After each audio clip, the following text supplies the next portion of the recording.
बिस्मिल्लाहिर्रहमानिर्रहीम। अस्सलाम वालेकुम स्टूडेंट्स, क्या हाल है आप सबके। आज हम एफएससी पार्ट 1 का जो चैप्टर नंबर 1 है बेसिक कॉन्सेप्ट, उसका जो आज टॉपिक पढ़ेंगे वो है मास स्पेक्ट्रोमेट्री।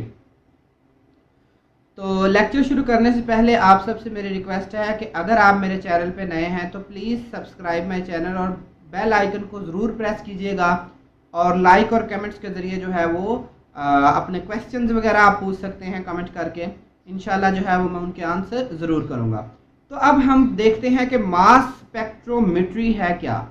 मास स्पेक्ट्रोमेट्री एक ऐसी टेक्निक है जिसके ज़रिए हमने किसी एटम में मौजूद किसी एलिमेंट के एटम्स में जो होते हैं, जो आइसोटॉप्स होते हैं, उनके बारे में हम पता लगाते होते हैं, नंबर एक। दूसरा ये कि हम किसी एटम का एग्जैक्ट मास मालूम करना होता है, उसके लिए भी हम जो है वो यही मास स्पेक्ट्रोमेट्री जो है वो यूज़ करते हैं। नंबर 3, हम मास स्पेक्ट्रोमेट्री तकनीक के जरिए ये पता लगा सकते हैं कि कौन सा आइसोटॉप, किसी एटम का कौन सा आइसोटॉप ज़्यादा मिकदार में पाया जाता है और कौन सा कम मिकदार में पाया जाता होता है।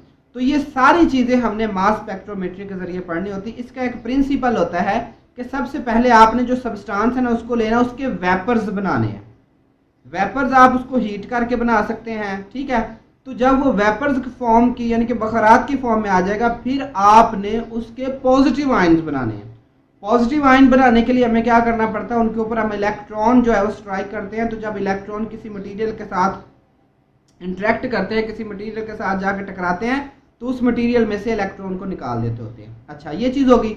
अब जब हमने वो पॉजिटिव आयन बना लेने हैं, उनको फिर हमने एक्सेलरेट करना है, पोटेंशियल डिफरेंस देना है बहुत ज़्यादा, और उसको फिर जो है वो हमने इलेक्ट्रिक और मैग्नेटिक फील्ड में हमने पास करना है। तो मैग्नेटिक फील्ड जो है वो किसी एटम को उसके मास के हिसाब से बेंट कर देती, मोड़ देती है। तो जब वो उसको बेंट कर देती है तो नीचे एक आयन कलेक्टर पड़ा होता है जिसके ऊपर वो जाकर टकराता है आइसोटॉप, और वहाँ पर एक इलेक्ट्रिक करंट जनरेट होता है। उस इलेक्ट्रिक करंट की कैलकुलेशन करके फिर हम मालूम करते होते हैं कि ये आइसोटॉप का जो है वो मास कितना है, इसकी रिलेटिव अबंडेंस कितनी है। रिलेटिव अबंडेंस कैसे पता चलता है हमें भाई, जितनी जगह पे जितने ज़्यादा आइसोटॉप टकरा रहे हैं, इसका मतलब है वो वाला आइसोटॉप ज़्यादा मिकदार में है। तो इसीलिए तो वो उस मिसाल के तौर पे 20, 21, 22 ये 3 पॉइंट ले लेते हैं हम।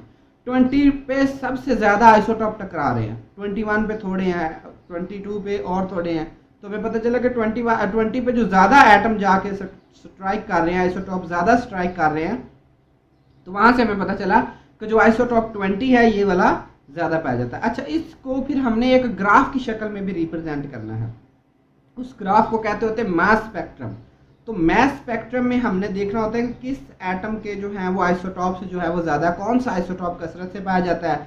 फिर मास स्पेक्ट्रम हमें पीक्स के बारे में बताता है। पीक चोटी को कहते हैं हाईएस्ट पॉइंट। तो जितना ज़्यादा हाईएस्ट पॉइंट होगा ना किसी भी आइसोटॉप का मास स्पेक्ट्रम में, हम कहेंगे ये ज़्यादा मिकदार में, और जितनी ज़्यादा पीक्स होंगी उतने ही आइसोटॉप। मतलब अगर मास स्पेक्ट्रम में 2 पीक्स हैं तो इसका मतलब होगा कि जो हमारे पास एलिमेंट है इसके 2 आइसोटॉप हैं। अगर 3 पीक्स हैं तो इसका मतलब होगा 3 आइसोटॉप। अगर 4 पीक्स हैं तो इसका मतलब होगा 4 आइसोटॉप है। तो अब यही चीज़ जो है वो थ्योरेटिकली मैं आपको एक्सप्लेन करने लगा हूँ जी। बेसिक कॉन्सेप्ट जो है वो हमारा चैप्टर है और टॉपिक है मास स्पेक्ट्रोमेट्री। अब मास स्पेक्ट्रोमेट्री क्या होता है, सबसे पहले हमें पता होना चाहिए कि व्हाट इज मास स्पेक्ट्रोमीटर। कि मास स्पेक्ट्रोमीटर क्या होता है। An instrument which is use to measure the relative atomic masses and relative abundance of different isotope present in a sample of an element is called mass spectrometer। यानी कि मास spectrometer एक ऐसा instrument है जिसके ज़रिए से आप क्या चीज़ मालूम करते हैं। एक तो रिलेटिव एटॉमिक मैसेज मालूम करते हैं, और सेकंड जो है वो आप मालूम करते हैं relative abundance of different isotopes, जो कि किसी भी एलिमेंट के सैंपल में मौजूद होता है। यानी कि एक एलिमेंट है ना, उसमें कितने जो है वो आइसोटॉप्स हैं, और उनका जो है उनकी कितनी नेचुरल अबंडेंस है, और उनका रिलेटिव एटॉमिक मास भी मालूम जो है वो किया जाता है। वो मास स्पेक्ट्रोमीटर इंस्ट्रूमेंट करता है। तो अब सेकंड जो है वो आगे अगले पेज पे है, टाइप्स ऑफ मास स्पेक्ट्रोमीटर। अब टाइप्स कौन कौन सी, एक है हमारे पास एस्टन्स मास स्पेक्ट्रोमीटर। अब एस्टन्स मास स्पेक्ट्रोमीटर क्या था? ये जो मास स्पेक्ट्रोमीटर था ये इन्वेंट हुआ था एस्टन नामी साइंटिस्ट ने 1919 में किया था। और ये जो था it identify isotopes of element on the basis of atomic mass, कि ये जो है एटॉमिक मास के लिहाज से आइसोटॉप्स जो है वो किसी एलिमेंट के हमें बताता था। सेकंड जो है वो सेकंड हमारे पास है डेम्पस्टर मास स्पेक्ट्रोमीटर। अब डेम्पस्टर मास स्पेक्ट्रोमीटर जो है ये डेम्पस्टर ने जो है वो इन्वेंट किया था। अब ये जो मास स्पेक्ट्रोमीटर था it was design to identify the isotopes of element in solid state, कि ये सॉलिड स्टेट में हमें आइसोटॉप्स के बारे में बताता। मतलब कोई एलिमेंट लेना ना सॉलिड स्टेट में, तो ये सॉलिड स्टेट में डायरेक्टली इसके जरिए जब हम इसके जरिए स्टडी करते थे उस एलिमेंट की जो सॉलिड स्टेट में हमारे पास है तो ये उसके हमें आइसोटॉप्स के बारे में बता देता था। अब मास स्पेक्ट्रोमीट्री क्या है? The use of mass spectrometer, mass spectrometer को इस्तेमाल करना है टू आइडेंटिफाई डिफरेंट आइसोटॉप, ताकि आप डिफरेंट आइसोटॉप्स के बारे में बता सकें। ऑफ एन एलिमेंट, किसी एलिमेंट के बाय मेजरिंग देयर मासेस, उनके मैसेज को मालूम करके इज कॉल्ड मास स्पेक्ट्रोमीटर। इसको हम क्या कहते हैं? मास स्पेक्ट्रोमीटर। अब इसका प्रिंसिपल क्या है? Substance is converted into vapour phase. सबसे पहले जिस भी सब्सटेंस का आपने क्या मालूम करना है कि इसके आइसोटॉप्स मालूम करने, उसको वेपर फेज में चेंज कर लेना है। Second, vapours are converted into gaseous positive ion by high energy electron. दूसरा स्टेप इसका यह है, प्रिंसिपल यह है इसका कि आपने पहला जो सब्सटेंस को वेपर फेज में ले लिया है, फिर उन वेपर फेज को पॉजिटिव आयन में आपने चेंज करना, और ये किसकी मदद से करना है? हाई एनर्जी इलेक्ट्रॉन को इस्तेमाल करते हुए। फिर तीसरा स्टेप क्या है? These positive ions are separated on the basis of their mass to charge ratio, कि मास टू चार्ज रेशियो के लिहाज से उनको फिर आपने सेपरेट करना होता है। अब result is recorded directly in the form of peaks, फिर आपने जो रिजल्ट है वो इलेक्ट्रिकली पीक्स की फॉर्म में, वो आगे बताता हूँ किस तरह से पीक्स की फॉर्म में आपने रिकॉर्ड करना है। और लास्ट वाला क्या है कि जो हाइट ऑफ पीक होती है ये रिलेटिव आइसोटॉप्स की जो है वो अबंडेंस के बारे में बताती होती है। अच्छा, नेक्स्ट आ जाता है working of mass spectrometer. Mass spectrometer ने वर्क कैसे करना है? पहला इसका स्टेप है वेपोराइजेशन, फिर है इसका स्टेप आयोनाइजेशन, फिर है एनालाइजर, फिर है इलेक्ट्रोमीटर और आयन कलेक्टर, और लास्ट पे हमने इससे मास स्पेक्ट्रम जो है वो ड्रा करना है। मास स्पेक्ट्रम एक ग्राफ है, वो भी मैं आपको लास्ट में बताऊंगा। अब सबसे पहले वेपोराइजेशन। अब वेपोराइजेशन क्या होता है? वेपर्स बनाना, इसके नाम से दिख रहा है। तो the substance under examination for separation of isotope is converted into vapours. सबसे पहले जो सब्सटेंस आपके पास ऑब्जर्वेशन में है, जिसके आपने जो है वो आइसोटॉप्स मालूम करने हैं, उसको आपने वेपर फेज में कन्वर्ट कर लेना है। अब इन वेपर का जो प्रेशर है वो आपने कम से कम 10 की पावर -16 से 10 की पावर -17 टॉर रखना है। और फिर ये जो वेपर्स है इनको आपने आयोनाइजेशन चैम्बर में ऐड कर देना है, अलाउ कर देना है। अब आयोनाइजेशन चैम्बर में क्या होगा कि जो वेपर्स होते हैं उनके ऊपर फास्ट मूविंग इलेक्ट्रॉन आपने मारने। देखें ये आपके पास एक वेपर फेज में फर्ज करें कोई एक एटम आ जाता है, तो ये जो है ये इलेक्ट्रॉन्स है। जब ये इलेक्ट्रॉन्स यहाँ पर आते हैं तो ये ऑर्बिट है, इन ऑर्बिट में इलेक्ट्रॉन रिमूव कर रहे हैं। अब यहाँ पर आप क्या कर रहे हैं? इलेक्ट्रॉन की बम्बारमेंट कर रहे हैं। तो जब आप इलेक्ट्रॉन की बम्बारमेंट कर रहे हैं तो ये यहाँ पर मौजूद जो इलेक्ट्रॉन है इसके साथ ये वाला इलेक्ट्रॉन आएगा। अब इस इलेक्ट्रॉन पे भी नेगेटिव चार्ज है, यहाँ पर जो मौजूद इलेक्ट्रॉन उस पर भी नेगेटिव चार्ज है। अब दोनों नेगेटिव चार्ज वाले हैं, ये एक दूसरे को क्या करेंगे? रिपेल करेंगे। तो रिपेल्शन इतनी ज़्यादा होगी कि ये इसके ऑर्बिट से ही निकल जाएगा। अब ये वाला जो इलेक्ट्रॉन है ये इधर को कहीं चला जाएगा, ठीक है, ये इधर को इस जानब, ये कहीं भी इस तरफ को चला जाएगा, और ये इलेक्ट्रॉन है ये रिमूव हो जाएगा। अब यूँ आपने एक एटम से इलेक्ट्रॉन रिमूव कर दिया तो इसका मतलब उसका क्या, कौन सा आयन बन गया? उसका पॉजिटिव आयन बन गया। तो vapours are bombard with fast moving electrons. Electrons knock out electron from atom due to repulsion. Usually one electron is knocked out होता है निकालना। Atoms are converted into positive ion. Each positive ion has its own mass to charge ratio.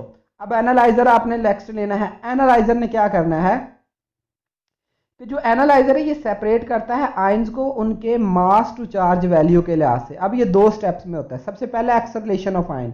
Acceleration में आपने क्या करना है कि जो पोटेंशियल डिफरेंस है, तकरीबन जो आपके पास जो आयंस हैं इनको 500 से 2000 वोल्ट का पोटेंशियल डिफरेंस अप्लाई करना है, ताकि परफोरेटेड एक्सेलरेटिंग प्लेट को आपने यूज करते हैं। वो आगे डायग्राम में आपको दिखाता हूं मैं। अच्छा, फिर ये जो पॉजिटिव आयन होते हैं ये स्ट्रांगली अट्रैक्ट होते हैं टुवर्ड्स नेगेटिव प्लेट के जानब। ये पहला स्टेप हो गया एनालाइजर का।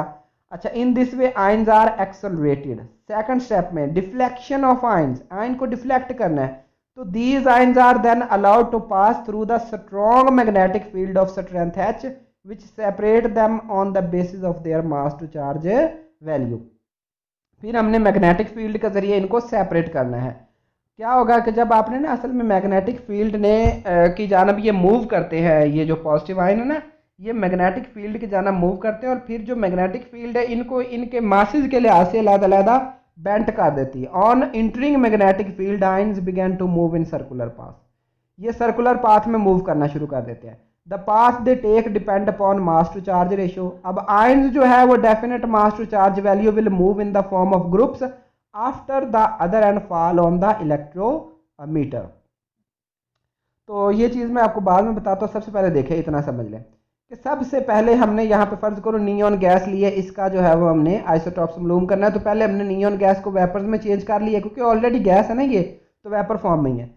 फिर यहाँ पर उन वेपर्स का जो प्रेशर था 10 की पावर -6 या 7 टॉर रख के इधर इंटर कर दिया। अब ये हीटेड फिलामेंट है, यहाँ से इलेक्ट्रॉन होंगे। अब इस गैस के ऊपर इलेक्ट्रॉन की बीम पड़ती है, तो जब इस नियॉन गैस के ऊपर इलेक्ट्रॉन की बीम पड़ती है तो इसमें से इलेक्ट्रॉन नॉकआउट हो जाते हैं, और जो इलेक्ट्रॉन्स होते हैं ना जो नॉकआउट हो गए हैं, अब बाकी क्या बचा, पॉजिटिव वाला। अब जो पॉजिटिव है वो इस तरह पॉजिटिव आयन जो इस तरफ मूव करते हैं, ये परफोरेटेड है, देखिए ये जालीनुमा बना हुआ है, ये होल्स हैं ये वाले, इनके अंदर से फिर जो है वो पॉजिटिव चार्ज वाले गुजरते हैं। अब आपने ये नहीं सोचना कि ये तो नेगेटिव और पॉजिटिव को अट्रैक्ट कर ले, क्योंकि आयंस को हमने एक्सेलरेट कर दिया, पावर दे दी है, तो वो बड़ी फास्टली मूव करेंगे। तो जो जिनकी बहुत ज़्यादा एक्सेलरेटेड होंगे, जो बहुत ज़्यादा जिनका पोटेंशियल डिफरेंस होगा ना, वो इनमें से गुजरकर इन होल से गुजरते हुए ये मैग्नेटिक फील्ड है यहाँ पर इंटर हो जाते हैं। अब ये जो मैग्नेटिक फील्ड है ये इनको बेंट कर देती है डिफरेंट डायरेक्शन में। वो किस पे डिपेंड करता होता है, मास टू चार्ज रेशियो। तो इलेक्ट्रोमीटर क्या होता है, ये यहाँ पर जो आयन जो कलेक्ट हो रहे हैं ना यहाँ पर, तो इसको हम क्या कह देते हैं कि ये एक इलेक्ट्रोमीटर है। तो electrometer is also called as ion collector. The electrometer develop the electric current, क्योंकि जैसे ही उसके ऊपर आयंस पड़ता है ना तो एक इलेक्ट्रिक करंट जो है वो जनरेट होता है। मैथमेटिकल रिलेशन क्या है, mass to charge ratio is equal to h square. h क्या है, मैग्नेटिक फील्ड, r रेडियस है, और E क्या है, इलेक्ट्रिक फील्ड है।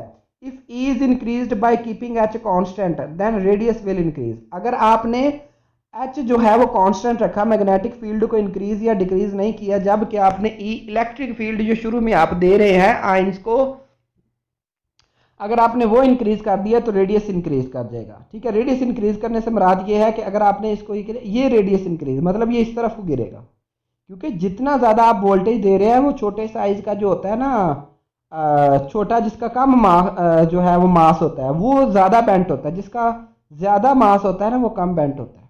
ठीक है, जिस आइसोटॉप का मास कम होता है ना वो जो बेंट होता है वो ज़्यादा होता है, जिसका ज़्यादा होता है वो कम बेंट होता है। जैसे कि अब आप ईंट को फेंक रहे हो थोड़ी दूर ही जाएगी, अगर आप उसकी जगह छोटे कंकर को फेंकते हो वो काफ़ी दूर जाएगा। तो इसी तरह से कि जब आप बेंट करेंगे ना तो जिस आइसोटॉप का मास कम होगा वो ज़्यादा बेंट होगा। ठीक है,